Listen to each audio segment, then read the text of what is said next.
I would go to the gym, and I was the only female Ah. in that gym. So it was, they would turn, and the male PGs would turn around to wonder, like, what is she doing here? And then soon after I finished and came back, I trained to become a trainer.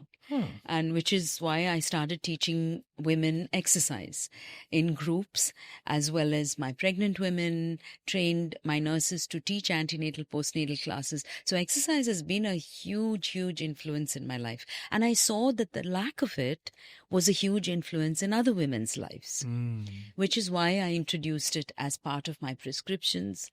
And I think it's such a game changer, Dr. Pal.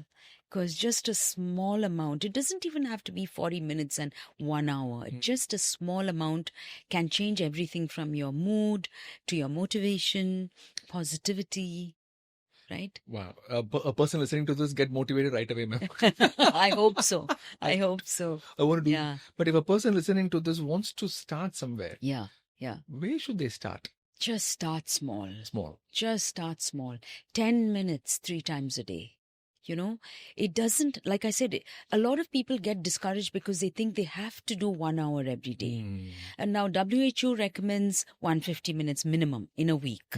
Which is about 30 minutes, 5 days a week, which is really doable because we have 24 hours in a day. Right?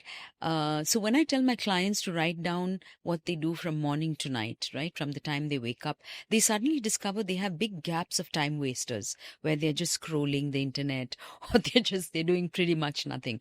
So that's where you can introduce just 10 minutes.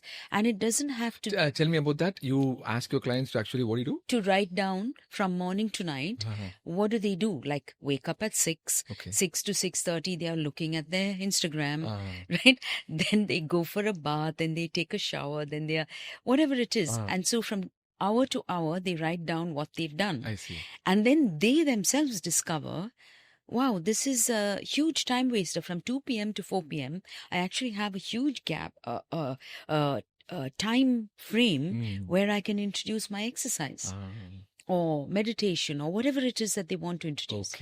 When you see it in black and white, it's hard to say, I don't have time. Because if you notice, that's a very common excuse, I don't have time. But if you write it down, you and me will also find there are many, many gaps in our day where we can actually introduce the things that we want to introduce.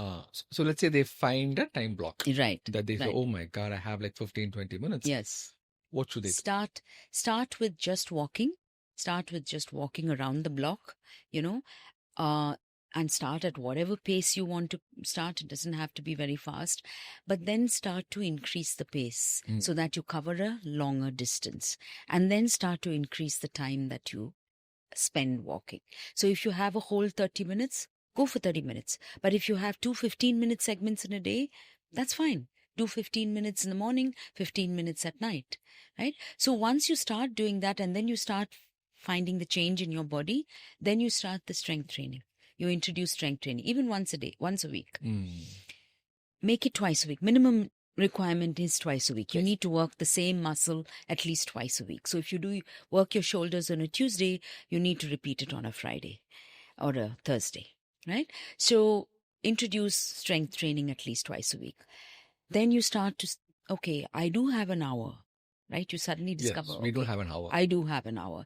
So if you're doing 30 minutes of cardio, 20 minutes of strength training, you have 10 minutes for stretching.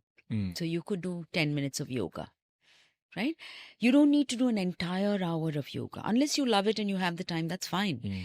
But I'm saying if you have only 1 hour, you can actually do a lot in that 1 hour. What is the minimum number of minutes? I think an hour, Dr. Pal. An hour. I really think we can afford 1 hour in 24 hours. I really think so. But 1 hour is sometimes very difficult to find. It is it may be difficult to find as a beginner, as an entire slot. You may find it as break it up. You can do 20 minutes 3 times a week. 3 times a day. Or 50. You can do that.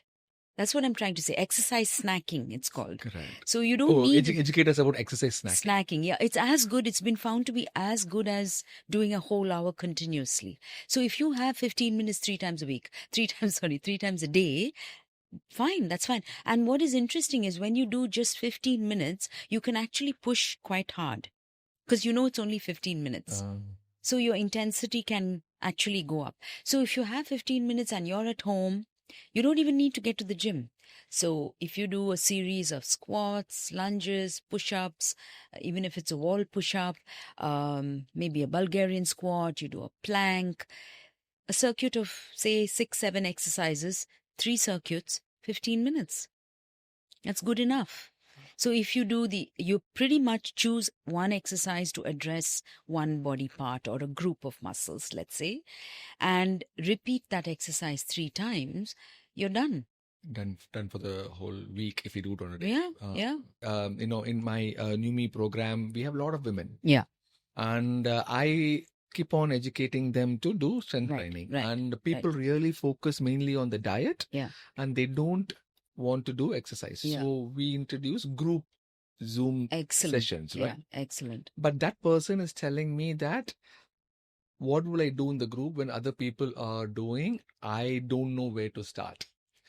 Should we do? You mean strength? You mean for strength? For strength. Strength, yeah. For strength. Why don't they start with own body weight exercises? Things like squats, lunges, plank, holding plank, ab crunches, reverse crunches.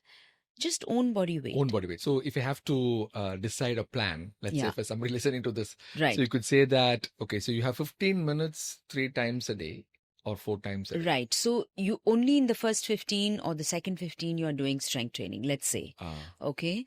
So then what you can do, since you have only 15 minutes, you can split it up into upper body and lower body on 2 separate days.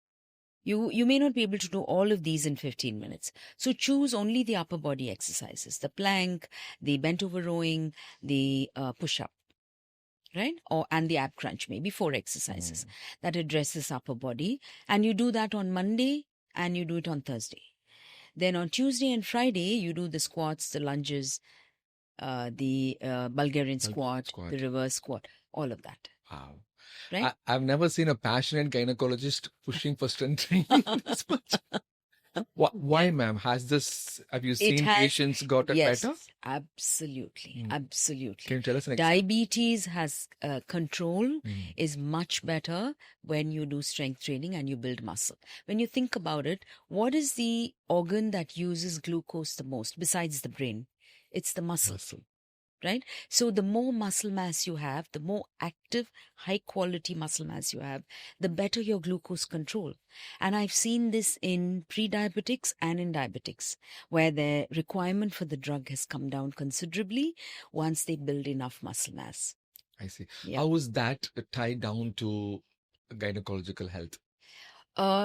PCOS. Polycystic ovaries, where the women with PCOS do have its metabolic syndrome associated and a tendency to diabetes, pre-diabetes, weight, and of course their lipids may be all over the place.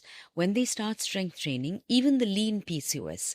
So you have many PCOS patients who are very thin and then they say, we don't want to exercise because we don't want to lose weight. These are the women who are ideal for strength training because it addresses the problem. You get your heart rate going, you build muscle, you make your body more insulin sensitive, which is what we need for diabetes and pre-diabetes. Wow. Yeah. Super, ma'am. We kind of covered a little bit of everything, but any right time to exercise if, let's say, we have to choose a day? I always say exercise when it's right for you because some people, prefer morning. But I think when you do it in the morning and you get it out of the way, you tend to stay more consistent. Because sometimes the day just doesn't go as planned, right? So then, you say, okay, I'll do it in the evening, but something comes up. So if you can finish it in the morning, great. It's well good. Yeah. So we did some research in the muscle response with physical activity and the timing of the day. So sometimes it aligns with the circadian rhythm where the insulin is picking up at 2 p.m. 2 p.m. Absolutely. Absolutely. The injuries are much less if in the afternoon period, but nobody has a luxury to train in the afternoon. Around it is the best time. Best time, right? Yeah, it is the best time. But it interferes with people's lunch. Yes. Then you're working. Where do you exercise? If you do have the luxury to do it, great.